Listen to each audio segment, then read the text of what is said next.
In a dramatic Oval Office meeting on Wednesday last week, US President Donald Trump confronted President Cyril Ramaphosa with discredited allegations of a white genocide in South Africa. The encounter intended to mend strained relations between the two nations, expose deep divisions, and drew global attention. This morning, I'm joined by two journalists who were in that room. Newzroom Afrika senior politics reporter Zianda, who's joining us in studio, and we also have Eyewitness News' associate politics editor, Tshidi Madia. She's joining us virtually. Good morning to both of you. Thank you so much for making time for us. I want to start off with, if you were to debrief that meeting, Zianda, what for you were the two highlights, things that really stood out? The first thing was the president's demeanor and how it didn't turn into the circus that it was intended to become. And I think the second thing was, in a way, that how President Trump had specific people that he wanted to listen to more than our president, i.e. the golfers, Johan Rupert. That, for me, stood out, and it gives credence to the whole discussion around this whole issue of a so-called white genocide as an extension of Make America Great Again, which is underpinned by, right-wing racist conspiracy theories and white supremacy. Yeah, and not even referring to the members of the executive who were actually in the room as well. Tshidi, good morning to you as well. Your two standout moments in that Oval Office meeting, which some say will go down the history books. Absolutely. Good morning, Zianda. Good morning, Aldrin, and to your viewers. I do think that the meeting will go down in history. The standout things for me is the sequence of events and the guests. Zianda speaks about the people allowed to speak. I still maintain that the golfers were not there at the behest of the South African government. I've said that all along. I maintain that. And you could see that in how Trump engaged them. The sequence of events didn't unfold the way that we were told it would unfold. They were meant to have had a meeting, had their lunch before speaking to the media. That was flipped upside down. And I think that's part and parcel of what was being done to kind of throw off the South African delegation to some extent.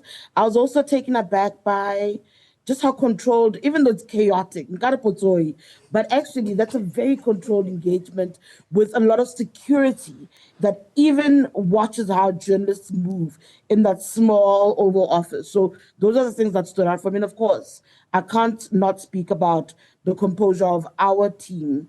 By our team, I mean our president, really. Yeah, and speaking about the composure of the team, Tshidi, I'm going to start off with you. Looking at how some people have reacted to that particular composure, some people saying that the president should have gone a bit further. The president should have perhaps maybe have been more aggressive, because this is a false allegation, especially when it comes to the white genocide issue, and we'll come back to that. This is a false allegation that is being made against your country. You should come across as more forceful. But the president, and now Kumbuto Chaveni as well, the minister in the presidency, is saying that, listen, we had a clear plan and we wanted to achieve what we needed to achieve, and she believes that they have achieved that. Yeah, I know that they've been called timid. It's so interesting looking at the South African perspective versus the American perspective. I had a lot of conversations with a lot of Americans post that engagement, and they were embarrassed by their president. South Africans are embarrassed by their president. So nobody's happy, depending on who you ask about performance. I do think that they needed to navigate it. You're going into the belly of a beast. You're going to be swept by a wave. You must make a decision about whether or not you're going to fight a wave or ride it through until it sweeps you to shore itself. And I think they made a decision to not fight the wave, because then you'll have a Zelensky moment. I think Ramaphosa's attempt to fight the white genocide, not to be the face of that, was to put John Steinhazens as a response. And there, for me, was the lack of experience and, I suppose, the weakness on John Steinhazens' part as a minister. I mean, he struggled to figure out in that moment, where do you stand for your country versus your constituency's demands as a member of the DA, trying to hold their line around expropriation versus actually national duty in that moment. So I do think that there was a strategy. They attempted to stick to a strategy. People are critical of it.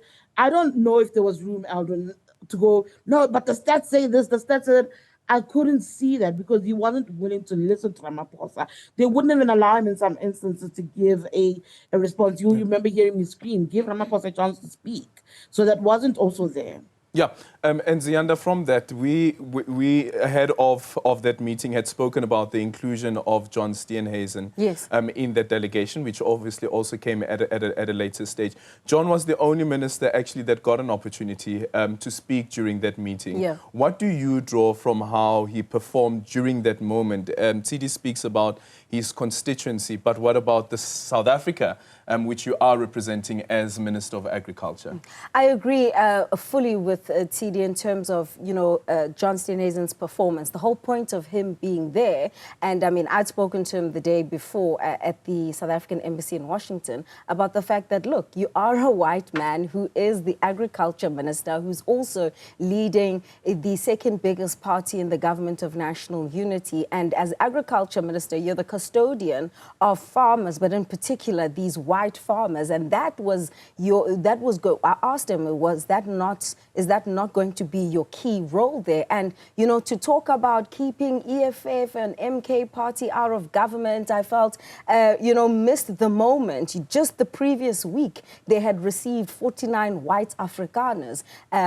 He didn't emphasize the fact that, firstly, those so-called white Afrikaners are not farmers. We've had several media reports proving that those people who are welcomed under that refugee status are not farmers in the first instance. The second thing here is to talk about to repeat what he said at that Nampo festival, where he was quite clear that there is no white genocide and that he had emphasized that that would be his line in the Oval Office, which didn't come through. And this is why Tshidi is also talking about a constituency, because he got quite a lot of backlash, from his constituency about actually maintaining that particular view. So I think showing up in that moment, not so great, insofar as being Team South Africa. And that's why I think there's also a lot of conversation around whether or not there was a strategy, whether in terms of which hymn sheets are they going to be singing from, and that everybody sticks to that particular script, because one anticipated that when President Ramaphosa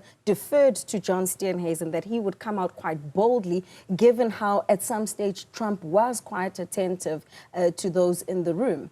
Okay. Quickly, ladies, starting off with you, Ziyanda. We also had Zingisa Losi, then we had Johan Rupert as well that got an opportunity to speak. For me, the ones that are really standing out. What do you take out of that? What do you take out of their contribution in that meeting? I think Johan Rupert, barring almost advertising for Starlink that some people say, it wasn't his space to say we need this technology. I think he showed up quite well, was quite clear on the issue of crime and it affecting everyone. The same can be said about, Zingi Swalosi. Was the language okay? Well, that's up to South Africans to decide. I know that some have criticized Losi for saying that we are a violent nation, but at the end of the day, they had to portray a particular message across when they got given an opportunity to speak. And I think, Aljan, before I finish off my point, you must also look at how restrained the U.S. delegation side was. You didn't hear from J.D. Vance the same way you did when Zelensky was in the Oval Office. You didn't hear from Secretary of State Marco Rubio, who in the days leading up to that moment had been saying all manner of things in the Senate, in a CBS interview, doubling down, saying they want to extend the scope of this, refugee program. They didn't speak. Elon Musk was muzzled by Trump, in essence. So that is also, in a way, a success that we must look at. So yes, we can criticize some of the things that were said by the South African delegation, but to have at least 4 or 5 people speak, yes, some of them at the behest of Trump, I think that was quite a win. Trump is open to having his mind changed, I think. Okay, Tshidi? I think my takeaway is the painful, startling truth, Eldon, is that we have a crisis. Our crime problem was laid bare for the world to hear. That's painful to process for us as a country. The fact that it's gotten so far ahead of us that there's no way, without intervention, that they can do anything. The helplessness of the situation was laid bare before the world. The other takeaway for me is Ziyanda speaks about the muzzling, the silencing that's happened post that media, that engagement, which might signal a win for South Africa. But I was listening to former Ambassador Alana Marks, and she was speaking on about how she still believes that, white people are being pursued. And I thought to myself, based on some of the interviews I also conducted with American media, the truth really doesn't matter in some circles. And that's the painful thing that South Africa needs to contend with. But its mission to open channels, diplomatic channels, I think that they can be proud that they've managed to move the needle to some degree. Yeah, and speaking about interviews with other media houses in the United States, if you Google Tshidi Madia right now, friend, if you Google Tshidi Madia, the first thing that will pop up as a suggestion is interview. You both did exceptionally well with your interviews, but I want to frame a question this way, and this is for you as well, Ziyanda, is the difficulty around what patriotism means when you are a journalist and what the job requires of you as a journalist. I know that we are South African first before we are journalists, but there's also work that is required by the vocation itself as a journalist in reporting the truth and ensuring that you don't take sides. But how don't you take sides when there are falsehoods that are being reported about your country? Speak to us about that complexity, and if at all it was a complexity for you at all, Tshidi. It wasn't a complexity. You know what's funny for me is I think I was connecting via Doha, and I was on a flight when this interview started going viral. And I think one of my bosses sent me a screen grab saying, if your phone is inundated, this is the reason why it's happening. Please relax, don't stress. And I was like, oh. And then I didn't understand, and I still don't, because I said to people, I actually was just telling the truth. You can really do whichever way you want to look at it, but I'm actually telling you what the South African story is, holding our leaders accountable. And if Leland from the channel had engaged me, I would have actually said to him, this is where I think governments dropped the ball. That still makes me patriotic. But I honestly, I think it's remembering your country's truth, what the story is and what the true north is. And in this case, I think that's the only thing I attempted to reflect, Aldrin. I don't think there was more to it. I don't know what the buzz is actually about, to be honest, but yeah. Yeah, there was a buzz. Ziyanda, with you as well. And during that CNN interview as well, that question about dealing with the elephant in the room and addressing the elephant in the room. Just speak to us quickly about how moments like those feel. Because here you have two world leaders, President Donald Trump and President Cyril Ramaphosa, in their own right. And you know that there's this difficult issue that needs to be addressed. Yeah. And the courage to actually bring that to the fore. And whether or not you think that the way that the question is phrased, some people may look at it and say that, but is Ziyanda being unpatriotic? I think much like Tshidi, our job is to tell the truth. And the issue of genocide is something that's been in the news cycle. It's not something that would have been orchestrated or manufactured by Ziyanda Ngcobo. We had been talking about as part of the reason why there was a need to go and reset those relations. So when they started off talking about golf and this and that, I thought, okay, the conversation's going to go somewhere.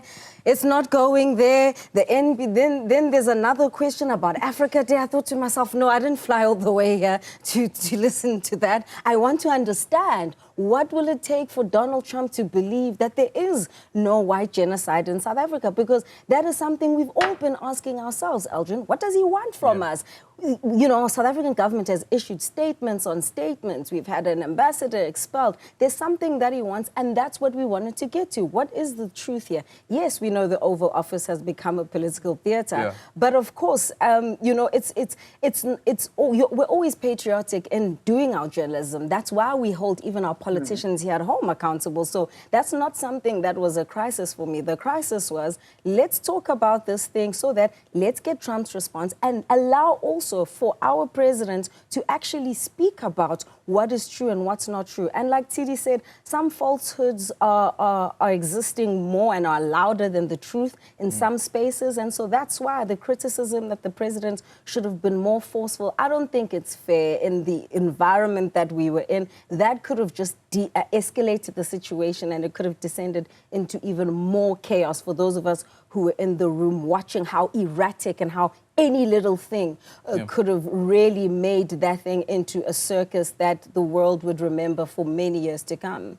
Thank you so much, Ziyanda Ngobo, with that first question, which Donald Trump clearly was not ready for how the question was phrased, was ready for the topic, considering that there was an entire documentary and as well as a pile of newspaper articles, and some of those articles actually not being about South Africa, but about the DRC. Thank you, ladies, both for being so incredible at what you do and representing our country, as they say, that there's no conflict between patriotism and what's required to be done when it comes to the vocation of being a journalist.